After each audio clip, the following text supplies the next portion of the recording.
Here are 4 books I recommend you read with your teenager this summer.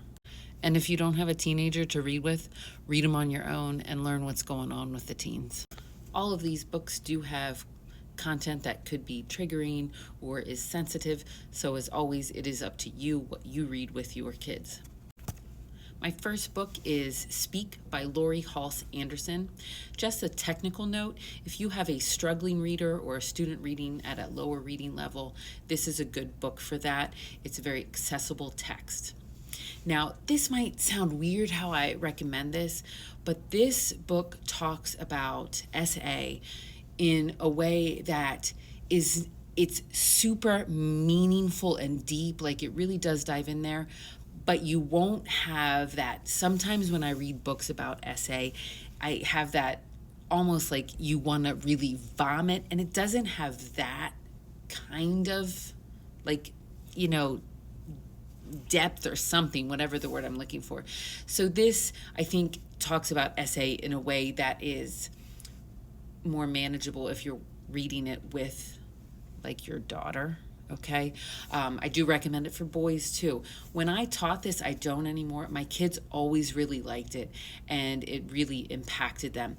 And it's good for people who have experienced SA as a healing book, but it's really good for kids who haven't and who aren't there to learn about it, to think about it, to know what their friends are dealing with.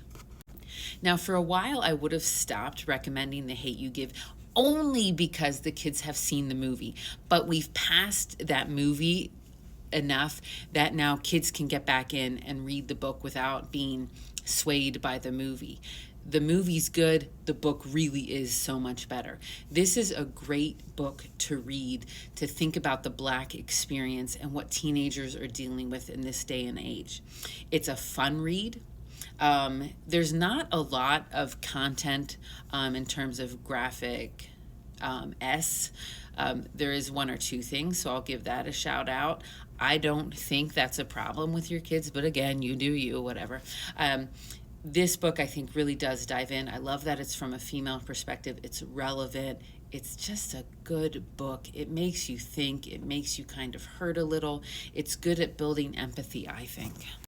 Now, this one is going to be a trigger for some parents who don't like swear words in their book. Come on, your kids are hearing it though, so read it anyway.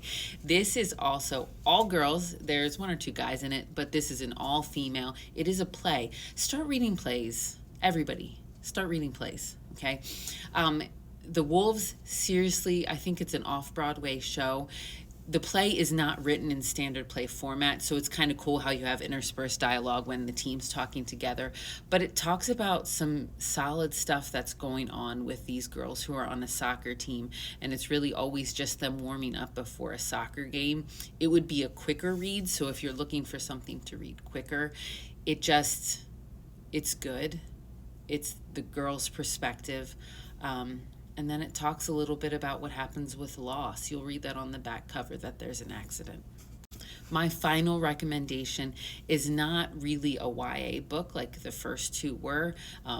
This is by Alice Sebold, The Lovely Bones. I think I've mentioned this before. This is the #1 book that my kids, when I taught it, have loved to read. Kids really get into this. There is graphic SA, not too graphic, maybe, in the very beginning of the book. So talk through it with your kids as you're going there. Again, this is happening to their classmates. It's happened to other people. But this book really goes through, it talks about family dynamics too. So that's a good thing if you want to talk about, hey, family dynamics, what's going on with your own kids, etc. It really is a good book. I loved it. Kids, teenagers love it. This is a good summer read, even though it's a pretty heavy content, but it is hopeful too, so that's nice. Let me know if you read those with a kid or on your own and how you like them.